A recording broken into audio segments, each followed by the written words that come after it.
Deepti Laurent is with me on the set now to take a look at what the papers have been saying today. Hi, Deepti. Hi, Jeannie. You're going to start with the ongoing coverage of that suspected new poison attack in the UK. That's right. It's dominating the front pages in the UK today.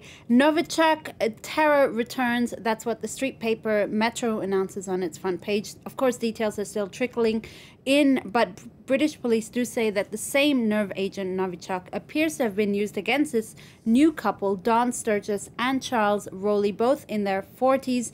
It's the second poison attack, of course, coming just months after a former Russian spy, Sergei Skripal, and his daughter were severely injured, but they did manage to pull through. The latest victims, though, are fighting for their lives. Now, the effects of this poison on the victims is quite graphic. Witnesses tell the Daily Mail that Rowley was foaming at the mouth, rocking back and forth, his eyes wide open and red. He was talking incoherently and, I quote, acting like a zombie. No surprise then that the papers want answers today, the Daily Mail asking, how could this happen again? And there are also lots of questions about what this will mean for British-Russian diplomatic relations. Well, The Guardian has put together a good analysis piece of where do we go from here. Theresa May has convened an emergency COBRA meeting to decide on a plan of action. Police now have a heavy task of decontaminating the town, establishing how the couple came into contact with this poison, and if indeed it is from the same batch used against the Skripals as well.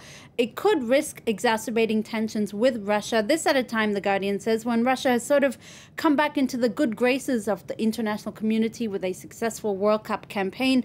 All this as Donald Trump is set to meet Vladimir Putin later this month, and there's a NATO summit in Brussels on Russia. Now, before that summit, Donald Trump's Secretary of State, Mike Pompeo, is heading to North Korea today. He's trying to take stock, really, of whether or not Pyongyang is sticking to its promises on denuclearization. And he's there really just to convince officials to stick to that denuclearization plan, to commit to it in what this Fox News writer compares to Tom Cruise's Mission Impossible, except Pompeo's task is even harder than Tom Cruise's mission.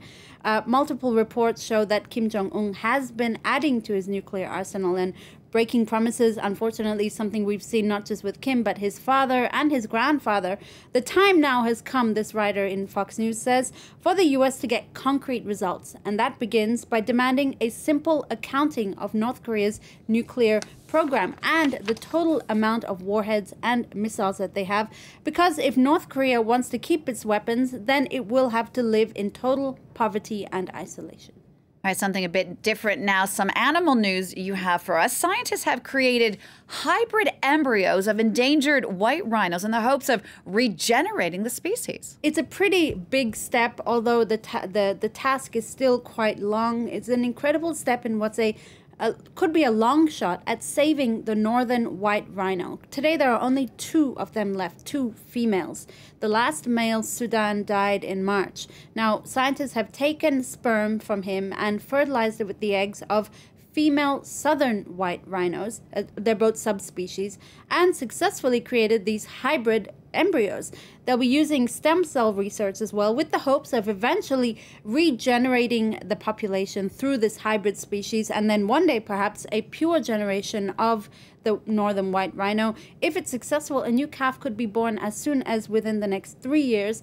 But experts are cautioning that we shouldn't be too optimistic because, unfortunately, in these cases, science is usually not enough to regenerate a species. Now, staying with that same theme of trying to save disasters created by man, there is this crazy new idea now to try to help alleviate chronic drought in Cape Town. Well, we know that Cape Town was hurtling towards its 0 day scheduled for April. They managed to avoid that deadline, after which they were threatening to turn off the taps across the city due to water restrictions. Now, the crisis there is far from over. The city still hasn't been blessed by the rains, and there's hope that maybe this winter that rains might bring respite. But if it doesn't, Quartz says there's a marine salvage expert called Nick Sloan who's helped actually bring the ruins of the Costa Concordia cruise ship up.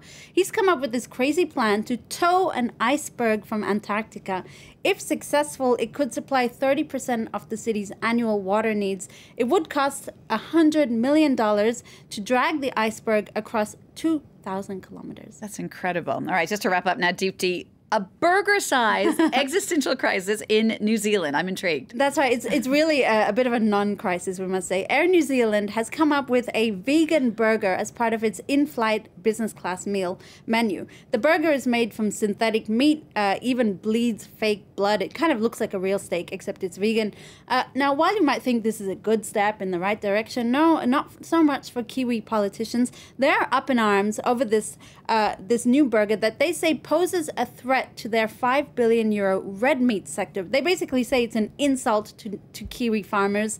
Even the acting Prime Minister Peter Winston chimed in, saying he's utterly opposed to fake beef and said the airline should be using locally sourced real beef.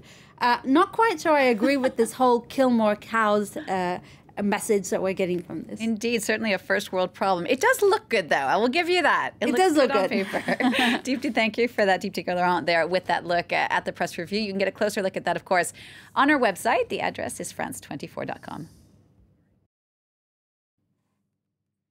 Getting a driver's license in France is notoriously hard. We'll take a look at just how hard in our next French Connections when it hits the road. That's coming up in the next half hour after the news. Stay with us.